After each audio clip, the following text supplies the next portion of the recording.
Hello दोस्तों, कैसे हैं आप सब। उम्मीद करते हैं कि अच्छे होंगे।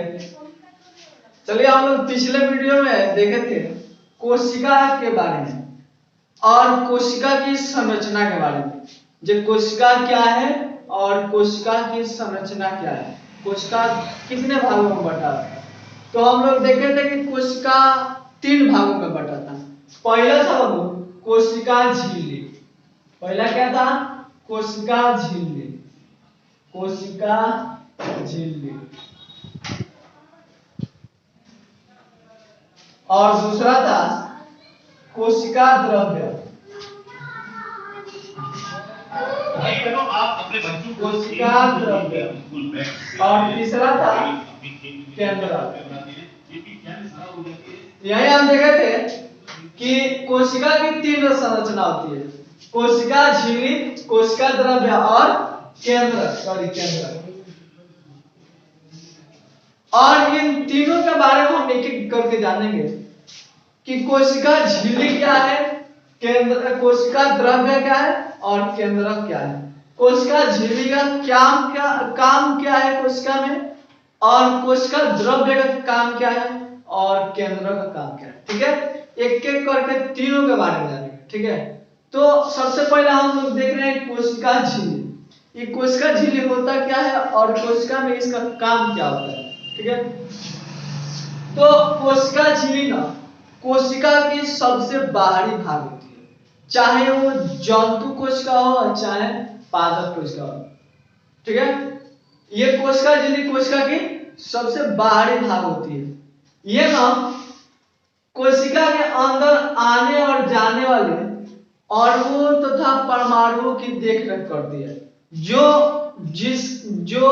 कोशिका के लिए लाभदायक होता है उसको जाने देती है, और जो कोशिका के लिए हानिकारक होता है उसको नहीं जाने देती। यानी ये ना चयनात्मक झिल्ली होती है।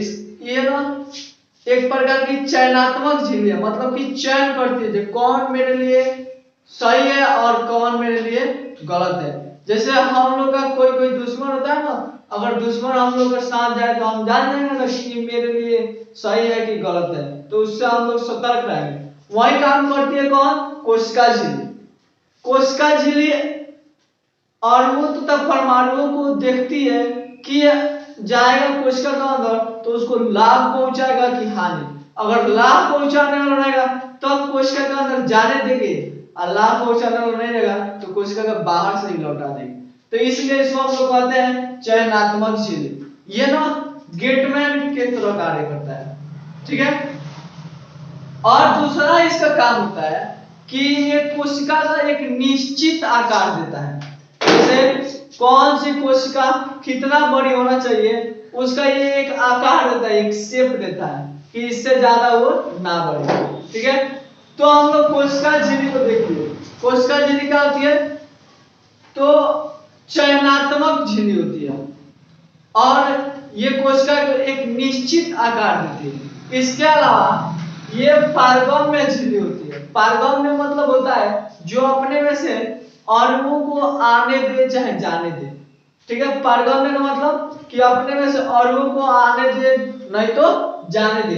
तो कोशिका झिल्ली पारगम्य झिल्ली भी होती है, चयनात्मक झिल्ली होती है तथा कोशिका को एक निश्चित आकार देती है। हम लोग कोशिका झिल्ली को देख लिए। अब हम लोग कोशिका द्रव्य को देखेंगे कि कोशिका द्रव्य क्या है और इसमें कौन कौन सी रचनाएं पाई जाती है और उन रचनाओं का कोशिका में क्या क्या काम है, हम उसके बारे में जानेंगे। ठीक है, तो सबसे पहले कोशिका द्रव्य क्या है। तो कोशिका के अंदर गाढ़े चिपचिपा एवं तरल पदार्थ पाए जाते हैं। गाढ़े चिपचिपा एवं तरल पदार्थ पाए जाते हैं, उसी को हम लोग क्या कहेंगे? कोशिका द्रव्य। कोशिका द्रव्य कैसा होता है? गाढ़ा होता है। गाढ़ा जैसे कि उसमें मतलब गाढ़ा होता है, तरल रहता है लेकिन गाढ़ा होता है। ठीक है, उसके अलावा ये चिपचिपा होता है और तरल माने कि द्रव अवस्था में होता है। तो कोशिका द्रव्य क्या है? तो कोशिका के अंदर गाढ़ा, चिपचिपा तथा तरल पदार्थ पाए जाते हैं, उसी को हम लोग क्या कहेंगे? कोशिका द्रव्य। इस कोशिका द्रव्य में ना 7 गो रचना पाई जाती है। कोशिका द्रव्य में कितनी रचना पाई जाती है? 7 रचना पाई जाती है। और उस 7 के बारे में हम एक एक करके जानेंगे और उसका कार्य भी देखेंगे। ठीक है, तो कोशिका द्रव्य में कितनी रचना पाई जाती है? 7 रचना। हम 7 के बारे में एक एक करके जानेंगे। कोशिका द्रव्य की रचना, कोशिका द्रव्य की, कोशिका द्रव्य की रचना। इस रचना को ही ना बाबू हम लोग भाग भी कह सकते हैं। माने कोशिका द्रव्य में कौन कौन से भाग पाए जाते हैं, तो 7 के बारे में हम लोग जानेंगे। सबसे पहले होता है राइबोसोम। क्या होता है बाबू? राइबोसोम। दूसरा होता है अंतःप्रद्रव्य जालिका, अंतःप्रद्रव्य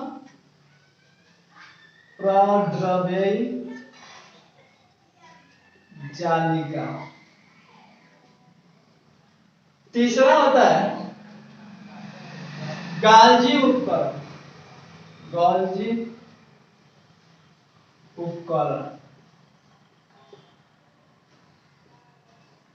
इसी को हम लोग ना गॉल्जी काय भी कहते हैं, एक दूसरा नाम से गॉल्जी काय भी कहते हैं। गॉल्जी काय, गॉल्जी काय एक क्या रहेगा। और चौथा होता है लाइसोसोम, लाइसोसोम। और पांचवा होता है माइटोकॉन्ड्रिया, माइटोकॉन्ड्रिया।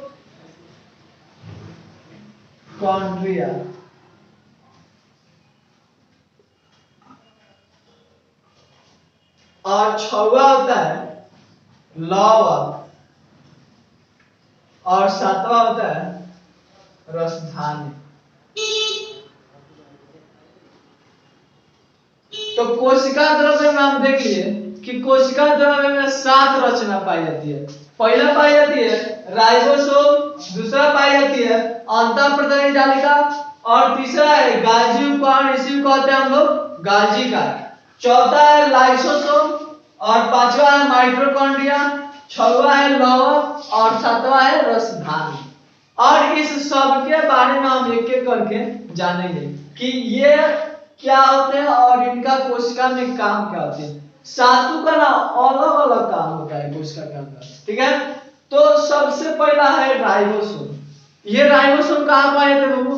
तो कोशिका के अंदर कोशिका द्रव्य में। कहाँ पाए जाते हैं? कोशिका के अंदर कोशिका द्रव्य में। ये जितने भी 7 है रचनाएं, ये सब पाए जाते हैं किसमें? कोशिका द्रव्य में। तो राइबोसोम कोशिका के अंदर कोशिका द्रव्य में पाई जाने वाली एक रचना है। इसका काम है कोशिका के अंदर प्रोटीन संश्लेषण करना, प्रोटीन संश्लेषण करना, प्रोटीन संश्लेषण करना।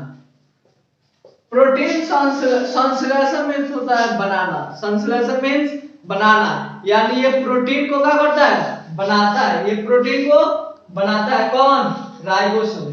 राइबोसोम क्या करता है? तो कोशिका के अंदर प्रोटीन का निर्माण करता है। अगला है अंतःप्रद्रव्य जालिका। तो बाबू ना अंतःप्रद्रव्य जालिका ना 2 प्रकार की होती है। अंतःप्रद्रव्य जालिका कितने प्रकार की होती है? 2 प्रकार की होती है। पहला होता है चिकनी अंतःप्रद्रव्य जालिका, और दूसरा होता है खुरदरी अंतःप्रद्रव्य जालिका। पहला का नाम है चिकनी अंतःप्रद्रव्य जालिका और दूसरा का नाम है खुरदरी अंतःप्रद्रव्य जालिका। देखो बाबू, पहला होता है चिकनी, चिकनी, चिकनी माने स्मूथ, मुलायम। ठीक है, और दूसरा होता है खुरदरी, खुरदरी, खुरदरी अंतःप्रद्रव्य जालिका। एक चिकनी अंतःप्रद्रव्य जालिका और दूसरा होता है खुरदरी अंतःप्रद्रव्य जालिका। अब हम लोग देखेंगे जे चिकनी अंतःप्रद्रव्य जालिका क्या है और खुरदरी अंतःप्रद्रव्य जालिका क्या है। तो ना अंतःप्रद्रव्य जालिका के अंदर इसके शरीर के सतह पर, इसके रचना के सतह पर राइबोसोम के कौन पाए जाते हैं? तो जिस अंतःप्रदेही जालिका के सतह पर राइबोसोम के कौन पाए जाएंगे उसके कहेंगे हम लोग खुरदरी अंतःप्रदेही जालिका, और जिस अंतःप्रदेही जालिका के सतह पर राइबोसोम के कौन नहीं पाए जाएंगे उसे कहेंगे हम लोग चिकनी अंतःप्रदेही जालिका।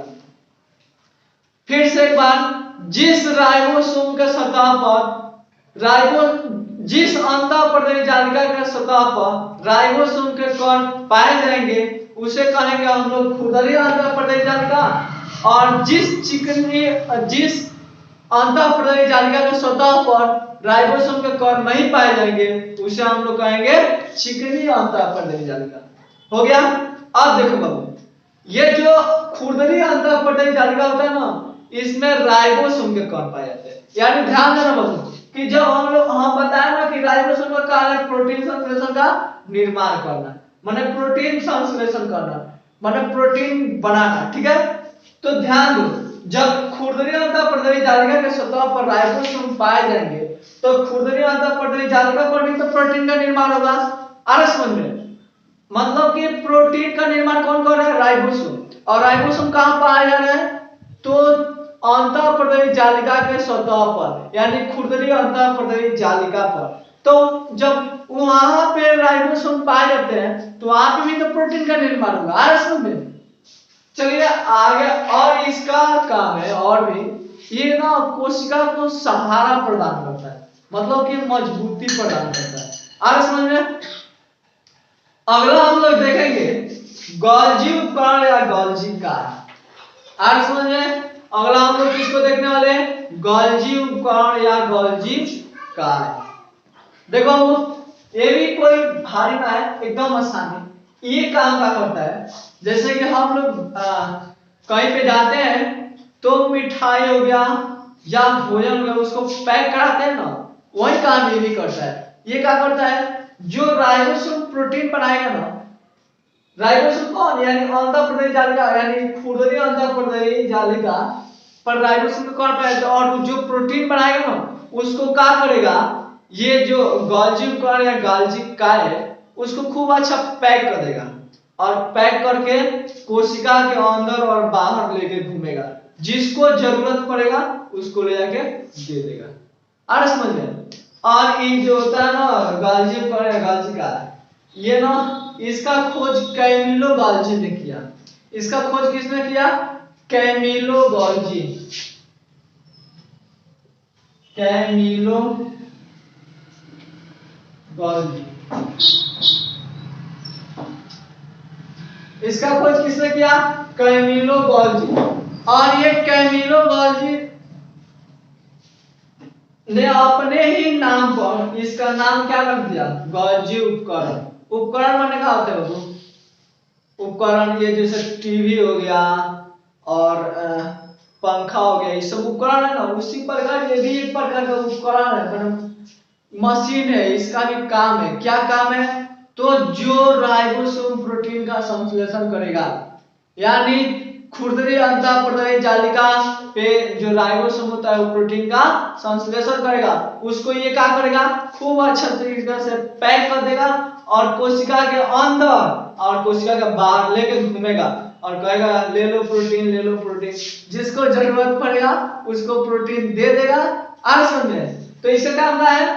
तो प्रोटीन को पैक करके कोशिका के अंदर तथा बाहर लेके घूमना। चलिए अगला हम लोग देख रहे हैं कि लाइसोसोम, और ये ना कोशिका द्रव्य का सबसे खतरनाक रचना है। आ समझे? ये ना अपने आप को मार लेता है। जब लगेगा कि इसको लगेगा कि हम कोशिका में अब मेरा कोई काम नहीं है या हम जिंदा रहेंगे तो हमसे इसमें नुकसान होगा, तो ये अपने आप को क्या करेगा? मार लेगा। इसलिए इसको हम लोग क्या कहते हैं बाबू? कहते हैं आत्महत्या की थैली। क्या कहते हैं? आत्महत्या की थैली। आत्महत्या की थैली। कोई पूछेगा कि कोशिका के अंदर कौन सी रचना आत्महत्या की थैली है, तो आंख मूंद कर यानी आंख बंद करके हम क्या बताएंगे? लाइसोसोम। लाइसोसोम क्या होता है? अपने आप को मार लेता है, इसलिए इसको क्या कहते हैं? आत्महत्या की थैली। ये कब मारेगा? जब लगेगा ना इसको कि अब हम कोशिका के अंदर कोई कार्य नहीं कर सकते या हमसे इसमें कोई नुकसान होने वाला है, इसलिए वो अपने आप को क्या करेगा? मार लेगा। इसलिए इसको क्या कहेंगे हम लोग? आत्महत्या की थैली। इसके अलावा यह ना कोशिकाओं को सहारा भी प्रदान करता है। अरे समझे, अगला हम लोग देखेंगे माइटोकॉन्ड्रिया। माइटोकॉन्ड्रिया क्या है वो? तो ये भी कोशिका द्रव्य का एक रचना है और इसका काम क्या है कि हमारे शरीर में ऊर्जा का निर्माण करना। क्या काम है इसका बाबू? शरीर में ऊर्जा का निर्माण करना। और शरीर में कहां पे? तो कोशिका के अंदर। कहां पे बाबू? कोशिका के अंदर। इसका काम है कोशिका के अंदर, कोशिका के अंदर ऊर्जा का निर्माण करना। कोशिका के अंदर ऊर्जा का निर्माण करना। कोई पूछेगा कि कोशिका के अंदर ऊर्जा का निर्माण कौन करता है? तो माइटोकॉन्ड्रिया। कौन करता है? माइटोकॉन्ड्रिया। इसलिए ये ऊर्जा का निर्माण करता है ना, इसलिए इसको कहते हैं हम लोग ऊर्जा घर। क्या कहते हैं? ऊर्जा घर। क्या कहते हैं बाबू? ऊर्जा घर। ऊर्जा घर। इसको अंग्रेजी में कहते हैं पावर हाउस। क्या कहते हैं? Power house. पावर हाउस माने ऊर्जा घर। इसको अंग्रेजी में क्या कहते हैं? Power house. ये क्या करता है? तो ऊर्जा, कोशिका के अंदर ऊर्जा का निर्माण करता है और ना ये ना ऊर्जा को एटीपी के रूप में संचित रखता है। ऊर्जा को किस रूप में संचित रखता है? एटीपी के रूप में। एटीपी, एटीपी, ये एटीपी के रूप में ऊर्जा को संचित रखता है। एटीपी का फुल फॉर्म होता है adenosine triphosphate. Adenosine triphosphate. ATP का फुल फॉर्म एडिनोसिन ट्राइफॉस्फेट। आज समझ में? अब हम लोग लास्ट ईदू को बचा है, लवक और रसधानी। चलिए अब हम अगला देखेंगे लवक के बारे में कि लवक क्या है और इसका काम क्या है। ठीक है बाबू? तो लवक ना ये जंतु कोशिका में नहीं पाया जाता है। लवक सिर्फ पादप कोशिका में पाया जाता है। लवक किसमें पाया जाता है? पादप कोशिका में, जंतु कोशिका में नहीं पाया जाता है। लवक का होता है, लवक ना 3 भागों में बटा है। लवक कितने भागों में बटा है बाबू? 3 भागों में। लवक 3 भागों में बटा है। पहला है वर्णी लवक, वर्णी लवक। दूसरा है अवर्णी लवक, अवर्णी लवक। और तीसरा है हरित लवक, हरित लवक। लवक कितने भागों में बटा है बाबू? 3 भागों में। पहला वर्णी लवक, दूसरा अवर्णी लवक और तीसरा हरित लवक। ये वर्णी मतलब होता है ना जिसमें रंग पाया जाता है। वर्णी माने जिसमें रंग पाया जाता है। तो ये वो लवक होता है जिसमें रंग पाया जाता है और लवक होता है कुछ जिसमें रंग नहीं पाया जाता है। तो जिसमें रंग पाया जाता है उसे वर्णी लवक, जिसमें नहीं पाया जाता है उसे अवर्णी लवक। हरित लवक क्या है? हरित लवक में ना क्लोरोफिल पाया जाता है। क्या पाया जाता है? क्लोरोफिल। और इस क्लोरोफिल के चलते ही हरित लवक को अंग्रेजी में हम लोग क्लोरोफिल कहते हैं।